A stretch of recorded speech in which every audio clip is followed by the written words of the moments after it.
Yo, what's going on YouTube? Welcome back to episode 13 of our Marshall University Dynasty. My name's D. Lloyd, and this is the game we have been waiting for, the big showdown against Eastern Carolina University versus Marshall. The winner takes all and will be crowned the Conference USA Eastern Division champions. This is the game of the year that nobody cares about except for Marshall and Eastern Carolina, as it really doesn't have any inflictions with like BCS conferences or title hopes or anything like that. It's just for Conference USA. This is a rivalry game and on senior night for Marshall. So this is a big game. Let's get right into this one. To open up the day, you see ECU coming out right here with the play action, but it is brought down for a 3-yard loss. Shane Carden, he kept it. You see his stats right there. He's been having a very good year for ECU and has been leading the Pirates to a 9-2 record so far this season. You see right here, they throw it off to the running back. He's caught, but it is tackled short, and that does force them to punt the football. Marshall's opening possession. The first play from them, they hand the ball to Kevin Grooms, and he runs for a 60-yard gain. He's been leading our team all season. He looks to continue doing that going into bowl season. Right here, Kevin Grooms again, he hits the slip screen, but he is tackled a yard short, and that forces a 4th and 1. But this being the rivalry game that it is, and we do need a win, we do decide to go for the fake punt right here, and we do snap it to Stephon Grace, the fullback, and he takes it up for a Marshall first down, and he moves the chains. Now 1st and 10, you see Cato, he's dropping back. He finds Demetrius Evans for a first down, a gain of 12 on the play. He's been one of our most reliable receivers so far to this point. He's looking to continue that this game. We go with the trap option right here. You see Cato pitch it to Kevin Grooms, but that goes nowhere, and they lose 4 yards on the play. That sets up a 3rd and 11 for the Herd. They line up 5 wide. Cato, he gets the ball to shotgun. He looks for Demetrius Evans on the corner route, but that is picked off by the safety from ECU. But they are not able to capitalize on that turnover, and you see us with the ball right back after they go 3 and out.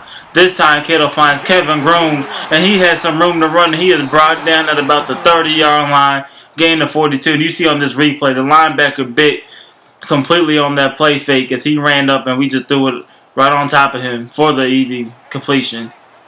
2 plays later in the drive, it's 2nd and 11 now. You see Cato, he's dropping back. He finds a wide open Eric Fanapo, and he goes to about the 17-yard line. It is now 3rd and 12. We need to try to hurry up and convert and get this first down, but we do see some pressure. We throw the ball out of bounds. We'd rather just take the 3 in this situation than try to force the turnover. Right here's the field goal. As you see, we do convert on it. We do take the 3-0 lead against ECU with 1 minute left in the first quarter. Right here, 1st and 10. I don't know what that was. Carden, you see his stats right there, 2 for 6 at this point. He did not want anything to do with this game, especially in this first quarter. Right here, you see the very next play, it is picked off by our nickel cornerback. And you see Carden, he's not feeling it right now at all. So now Marshall has the ball in prime position to try to put up some points. Another touchdown, hopefully. Look at Eric Fanapo with that great catch. The catch in traffic nets us about 20 yards on the play. Now 2nd and 6, we come out with the triple option. He pitches it to Kevin Grooms, but this time it does not go anywhere. And if you've been following this series, you know our option game has kind of been our money play for us this year. Right now, 3rd and 10, you see Cato, he drives back and he finds Demetrius Evans, the reliable receiver I was talking about earlier. He gets another touchdown catch. And Marshall does take the 10-0 lead in this game. And you see as ECU comes on the field, they only have 9 total yards so far. And we're in the second quarter. So Marshall's defense has been locking down and shutting out ECU.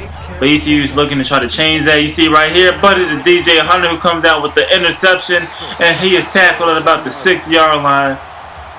And look at the Herd. All the players right now are just excited. You see on this replay, actually, DJ Hunter was all over this bubble screen. Like, he read that from the get-go, and he just jumped it for the easy pick. And he was actually able to return the ball to about the 6-yard line and puts Marshall in great position to get a touchdown. You see right here, he pitched it to Kevin Grooms, and Kevin Grooms is going to run, but he is tackled inches short of the end zone. and that's going to set up a second to go. But what do? We give it right back to him. Kevin Grooms with his first touchdown of the game. He's been a touchdown machine all season long. Why not give it to him again on the goal line? Now Marshall is up 17-0. The pursuing kickoff, we kick the ball off to Jimmy Booth, the 308-pound running back from East Carolina. And you see him just trucking defenders right there, and he has room to run. He's going to break to the outside, and we finally bring him down at about the 49-yard line. But there is a flag.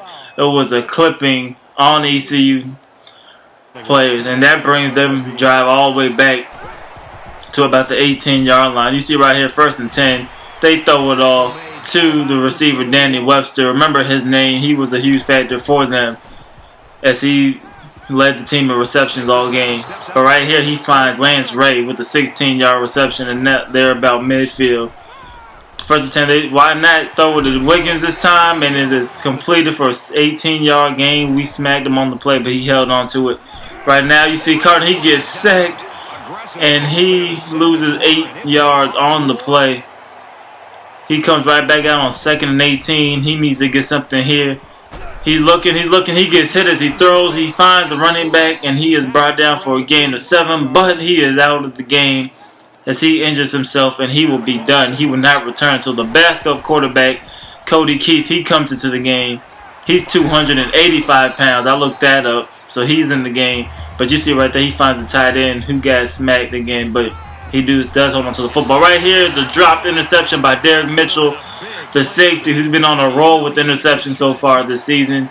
He cannot come up with one there, and that forces a 3rd and 10 for ECU. They come with the slip screen. You see Cooper, he has room to run, and nobody's going to catch him, and that is an ECU touchdown. And they cut this deficit almost in half from 17-7 now in the game. Marshall has the ball. They're going to try to go ahead and answer with a touchdown of their own.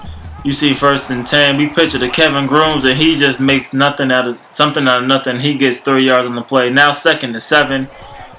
Why not pitch it to Kevin Grooms this time? See if he can get to the outside. He cannot, and he is brought down for a loss of 3. And that is a 3rd and 10 for the Herd. Right now, Rakeem Cato in shotgun formation. He drops back. He's looking. He sees Tommy Schuler, but he drops the ball. And that forces a punt for Marshall. Right here on the punt return for ECU. You see Hardy, he gets it. He breaks one tackle. He breaks another one right here. And he has a little bit of room, but he is brought down. But that was a nice hard 12-yard kick return for ECU. Now down 10 points. They're trying to get something before half with 2 minutes left. You see Keith, he drops back. He finds the receiver who was laid out, but he makes the great catch. And that is a 1st down for your ECU Pirates. Now 2nd and 8 later in the drive. Cody Keith, he drops back. He finds the tight end who was brought down at about the 30-yard line. Here they go 5 wide. 1st and 10. They fake the screen and they throw it on the slant route. One-on-one coverage. We cannot come up with the stop. And that is a 17-yard gain. Another 1st down for ECU. Now 1st and 10. You see Cody Keith, he's dropping back. He wants it all for the touchdown, but it is caught out of bounds, and that falls incomplete. Marshall gets a lucky break on that one. Now 2nd and 10. Cody Keith says, why not try for the end zone one more time? But this time he overthrows the receiver, and that forces the 3rd and 10 for ECU, who pretty much need to try to get a touchdown. You see Cody Keith right now. He says, why not go back in the end zone? But this time he connects with the receiver. And that is a Pirate touchdown as ECU cuts the 17-0 lead to 17-14 as they are on a nice little run. Now with a minute left in the half, you see Marshall trying to get something done. But Rakeem Cato gets sacked for a 9-yard loss. Now 2nd and 19 with a minute left in the half. You see Cato, he is rolling. He is scrambling to the right. He doesn't see anybody. He decides to keep it by himself, and he gets tackled. So now ECU uses a timeout. We decided to go ahead and run the ball and make them use their last timeout. But look at Kevin Grooms. He finds a nice little crease, and he is gone, and nobody's going to catch him. And that is a Marshall touchdown, and they extend the lead to 24-14. With 40 seconds left in the first half. That was one of Kevin Groom's longest runs of the season. Right now, ECU, they're trying to get something desperately before the half. They don't want to let this game slip away in this opportunity, and they might get it. That was a very nice catch by Danny Webster. He took the hit and got his feet in bounds. Now it's 1st and 10. The next play, you see Cody Keith. He's dropping back. He's going to launch this ball deep, and Derek Mitchell drops the pick again, and that forces a 2nd and 10. They were lucky that was not picked off. Now you see Cody Keith. He's dropping back. He's going to hit the out route, which has been our Achilles heel for our secondary all season, because we've been getting them burnt on those consistently. On the very next play, why not throw it deep into the end zone? And that is caught for ECU touchdown, and that cuts the lead to 24-21. That was a great catch. Coach Lloyd and Marshall do decide to throw the red flag on the play. We do challenge it, as I thought he did not get his foot in bounds, and you could determine for yourself if you think he got in or not. To me, it looked like he did not get in. I seen his foot kind of just went through the ground. I don't know if they calculated that as a toe drag or not, but for whatever reason, they do give them the touchdown. So we do go into halftime, 24-21. As the score, as the play was upheld. You see the stats right here. -11 rushing yards for East Carolina. It's terrible. The Herd defense has been cracking down, especially on the run. I think they just abandoned all types of running after the first quarter. And you see time of possession, we've been dominating. We are winning in the turnover category, but the game is still close, what kind of concerned me a little bit. You see our first possession in the second half is already 3rd and 5. But you see Cato scrambling, and he's going to make something, and he's going to get a first down for Marshall, and he's going to move the chains. As you see him getting excited in this senior night game and rivalry game for Marshall. Right here we go with the QB read. He's going to go ahead and keep it, and he is brought down for a gain of 7 yards. That's going to force later a 3rd and 1. You see Kettle, he drops back. He's going to throw it to Tommy Schuler, the senior receiver, and he comes down with the catch and another Marshall first down. As you see the fans, they're feeling excited. They're feeling the Conference USA Championship berth in their reach. But right here, Cato is sacked, and he is brought down. That's going to take them out of field goal range and force a big 2nd and 17. We need to get some type of yards right here to make 3rd down more manageable. But Eric Fernappo drops the pass. And that does force a very long 3rd and 17. We line up and we do go 4 verts. You see Kettle, he's dropping back. He's going to try to find Eric Fernappo, but it is picked off by the impact safety for ECU. And he is going to actually return this thing all the way down to about the 48-yard line. Rakeem Cato's 2nd interception of the game. And now ECU has the opportunity to try to go down the field and score or at least get a field goal and tie. But you see right here, they capitalize 2 plays into the drive, and the 54-yard reception gives ECU the 28-24 lead. Now Marshall down for the first time this game. They need to get something quick. And you see Marshall right here pitching it to Kevin Grooms, and he goes for a 12-yard gain and a first down. As right now their offense really needs to get clicking, and they need something fast. Try to stop this momentum from ECU. You see Cato, he's coming up. He's going to slide. He's going to get a first down. We're going to keep this drive alive. We come out here in Wishbone with the triple option, and Cato is brought down for a loss of 2 on the play, and that forces a 2nd and 17. We go 5 wides in this next play. Cato, he's looking. He finds the tight end, Joe Woodrum, and he is going to go for a touchdown for Marshall, and that is going to give Marshall the 31-28 lead, now up by 3 points on a very nice play, very nice route by Joe Woodrum. Now Cody Keith, now their team is down again. They're trying to make something happen on 3rd down, but they can't go anywhere, and they are forced to go 3 and out and punt the ball right back to Marshall. Now Marshall has the opportunity to extend on this lead with a minute and 20 seconds left in the 3rd quarter. You see Cato scrambling, and look at that throw on the run to Kevin Grooms. A very pretty throw and another first down for Marshall.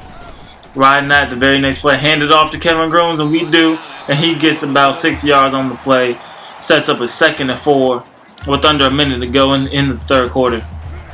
Rakeem Cato, he comes back with the play action this time. He's looking, he gets sacked, and he is brought down for a gain of -8 yards. And look at that sack, a crucial sack, as that will end up straining Rakeem Cato's shoulder, and he is actually out of this game. He would not return, as the doctors came back and said he will be out for 3 weeks, and he is questionable to return even for a bowl game. So that is a huge blow for us. So with Cato out the game, you see Blake Fernapple stepping in, Eric Fernaple's brother at quarterback, and we just gave him a little nice easy pass on the slip screen early. Try to ease him into the game. Right here we go with the QB read. He goes nowhere. Now 3rd and 10. Not really trusting his arm too much. We go back with another halfback slip screen. This time it's to Kevin Grooms, and he does not go anywhere really, and that forces the huge 4th and 8.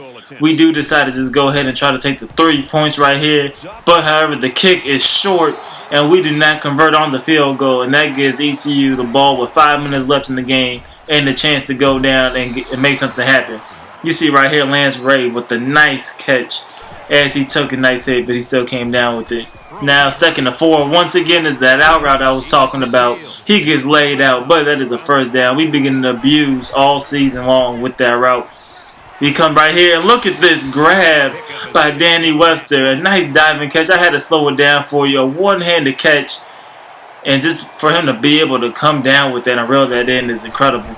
And that sets up this play right here. Why not go right back to him? That's how Cody Keith feels, and he gets the 1st down. Now 1st and 10. Why not go right back to him again? 3 plays in a row. Danny Webster comes up with another catch and another 1st down for ECU.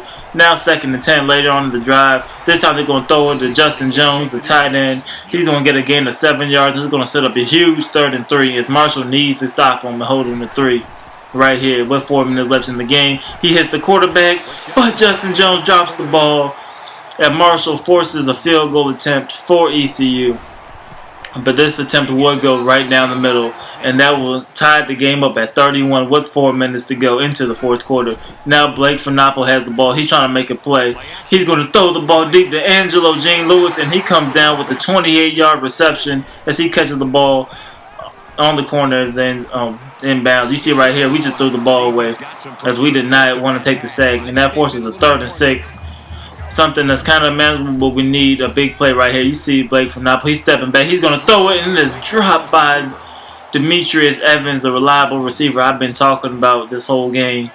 And we do decide to go for it on 4th and 6. This is a big call for Marshall. This time you see him. He throws it to his brother, Eric Fernapple, and it is dropped as Eric Fernapple could not come up with the catch. We try to attempt the brother-to-brother connection, but he cannot come up with the clutch catch, and that gives ECU the ball with 3 minutes to go into the game and a chance to try to take the lead. And you see right here, another out route, this time to Reese Wiggins, and he gets a 1st down. Now 3rd and 10. We need to get a stop. Here we go. The slip screen. Look at the play by DJ Hunter to shed the block and to get the tackle. Now it's 2 minutes left, and Blake has a chance to lead his team down for a score, but he gets sacked on the first play of the drive, and it is not looking good. 2nd and 19. Blake is dropping back. He's going to find Remy Watson. You have not heard his name all day, but he comes down with the great catch, and you see us calling the timeout right there. 1:16 to go. 2nd and 10. Blake Fernapple, he's going to drop back. He's going to throw the ball to the left side, but it is picked off, but he cannot come up with his foot in bounds. So we catch a break. Now 3rd and 10. We try to go the slip screen, but Kevin Grooms cannot go anywhere as they are brought down. ECU does use a timeout now. They have the ball with under a minute to go with a chance to give themselves a berth in the Conference USA Championship game. You see them go right there with the out route. Right here, they come right back to it to Danny Webster. 52 seconds left in the game.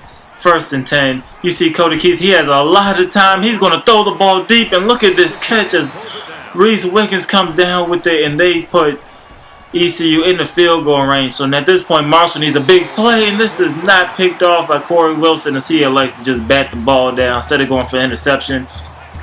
Now 2nd and 10.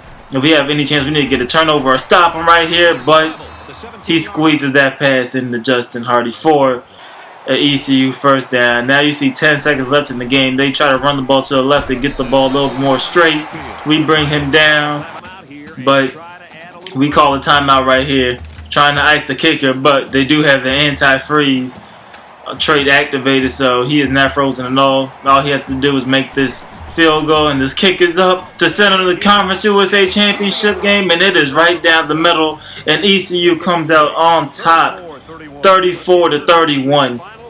And that was a huge blow for Marshall as they had this game. At one point, we were up 17-0, but we allowed ECU to just come back with a huge passing attack. They finished the game with 51 passing plays and only 2 running plays called all game. And they came out on top, and they will be playing Rice in the Conference USA Championship game. Marshall, at this point, we're just playing the waiting games. We're just going to sit back and really just see what happens. We will be playing in the bowl game. We are bowl eligible, so we will be in a bowl game, but we don't know what game we'll be in at this point in time. We did have recruits Brad Spicer and Alan Denman at this game, so hopefully they don't get too upset with us for the performance that we did put on in front of them at this game. But right now we're just playing the waiting game. Next episode we're going to see who wins conference championship games and what bowl game we will be in. So stay tuned for that one. Please comment, like, and subscribe. That helps me out a lot. And I'll see you all next episode. Peace.